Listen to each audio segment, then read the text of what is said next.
The Vijayanagar empire.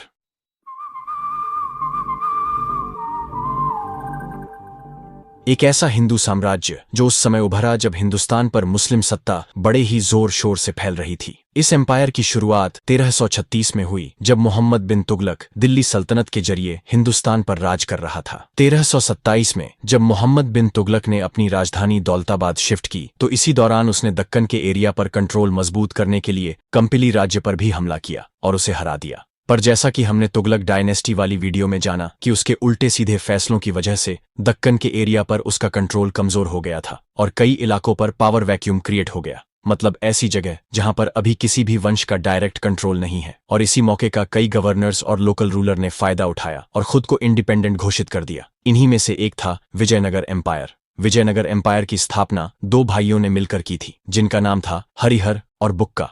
Harihar और बुक्का की family Deccan में कंपली साम्राज्य से जुड़ी हुई थी, बल्कि उनके पिता तो एक लोकल सरदार भी थे। इन दोनों भाइयों ने कंपली राज्य के कुछ हिस्से को कंट्रोल में लिया और कुछ लोकल सरदार के साथ मिलकर इस साम्राज्य की नींव रखी, जिस पर कुल मिलाकर 4 राजवंशों ने शासन किया।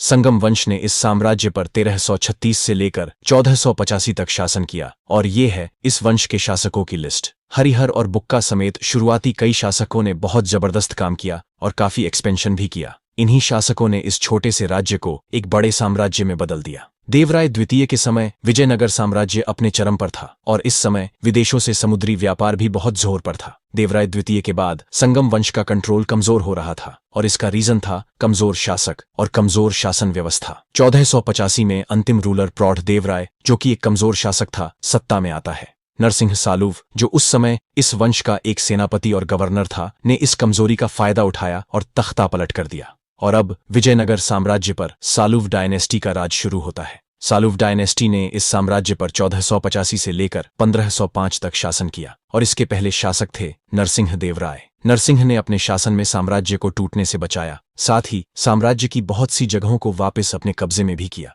पर 1491 में उसकी मृत्यु हो गई। अपनी मृत्यु से पहले नरसिंह ने अपने दोनों बेटों के लिए अभिभावक के रूप में नरसा नायक को नियुक्त किया था। नरसा नायक तुलुवा परिवार से आता था और एक वफादार जनरल भी था। नरसा नायक ने नरसिंह के सबसे बड़े बेटे थिम्मा भूपालू को सिंहासन पर बैठाया, लेकिन संगम वफादारों ने उसकी कुछ ही दिनों बाद हत्या कर दी। इसके बाद नरसा नायक ने नरसिंह के छोटे बेटे इम्मड़ी नरसिंह को गद्दी पर बैठाया, लेकिन नरसा नायक ने उसे गद्दी पर तो बिठा दिया, पर असल में तो सत्ता वो खुद ही चला रहा था। 1503 में नरसा नायक की मृत्यु हो गई और उसके बाद उसका बेटा वीरा नरसिंह इस जिम्मेदारी को संभालता है, पर 1505 में उसने इम्मड़ी नरसिंह की हत्या कर दी और सिंहासन हथिया लिया और अब विजयनगर साम्राज्य पर तुलुवा वंश का राज शुरू हुआ।